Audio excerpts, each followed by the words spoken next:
as you can see, bukas yung aking maleta. Mag-impake pa ako after ng aking vlog. So, ayan yung pinto. Pagpasok mo, direct ka. Ito yung kanyang toilet. Ayan, everyday, merong housekeeping. Change ng bedsheet, towels, and everything. Meron ding supply ng soap, shower gel, and everything. So, yan. O, diba? Tapos ito yung shower niya. Yan yung shower niya. Actually, guys, sa pagpili ng hotel, it depends upon you. Pero sa akin is, pinipili ko na yung malinis at saka yung safe. It doesn't matter na kung mga ano siya na klase, kung mga class A or very high-end hotel. As long as malinis at saka safe lang siya. Okay na sa akin kasi nga pag pumunta ka sa isang lugar, hindi naman hotel yung pinupuntahan mo, diba? I mean na, what's the point of renting or paying sa mahal and then matutulog ka lang naman sa gabi, diba? As long as okay siya, accessible sa lahat, then that's it. So, this is our hotel. Ayan, oh. Ayan, free wifi. Free wifi. Kaya masyadong malakas yung signal dito. Ayan, magulo ha. So, ito yung wardrobe. Oh, makita nyo pa yung ating mga kadamitan dyan. Naka-fold. Ayan, nakahang pa siya yung mga damit natin. So, merong safe dyan, pero hindi namin ginamit. Ayan, merong safe. Ayan yung safe niya. If ever na gusto nyo. Syempre, yung mga important matters. So, facing, may malaking ano dyan, may malaking mirror. Diba? Malaking mirror. So, ito yung parang pantry niya. Everyday meron silang supply ng coffee plus water. Meron din silang, ayan yung television. Ayan yung mga anik-anik natin. O, diba? Oh. Oh, it's me. Oh, di ba magulo sa likod ko kasi nga nag-impake kami, oh.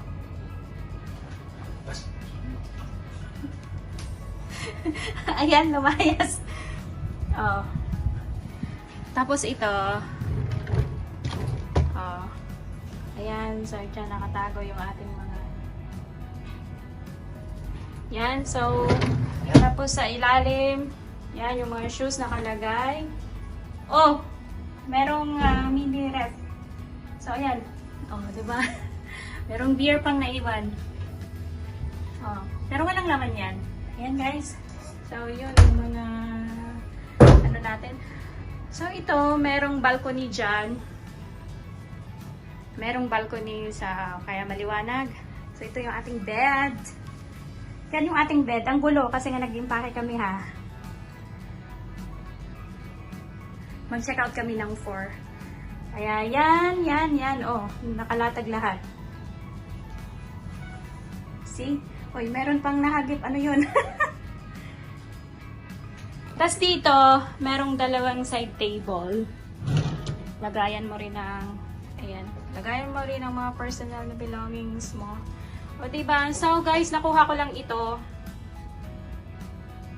Ayan. So, maganda siya. Malinis. Everyday merong naglilinis. Everyday merong naglilinis, merong housekeeping. So, malinis siya. Pagkaalis nyo, pagbalik nyo, nakaayos ulit yung bed. Lahat-lahat. Ayan. So, ayan guys. Yun ang ating, dito tayo nag-stay sa I-Check-In. Mayfair Hotel. So, binuko ito nung last 2 months ago. Nakuha ko lang siya ng 9,800 pesos for 7 days. So, napaka-affordable niya, budget friendly. Pero kailangan mo lang talagang mag-search ng mga, syempre, ng mga lowest price, kaya ng budget mo, na hindi butas ang bulsa mo, na nag-i-enjoy ka. O, diba? Kailangan nating magiging wise. At saka, isa rin sa mga tips ko ay, kailangan mong i-book in advance para, syempre, malaki yung discount mo. So, ayan guys, maraming salamat sa inyong lahat. Ako'y mag-i-impake na kasi tayo babalik na kung saan tayo nagmula. Ayan, thank you so much for watching. See you on the next video. Bye! Katulad ng aking laging sinasabi, whatever you are doing in life, make sure that it makes you happy. Thank you so much and God bless everyone.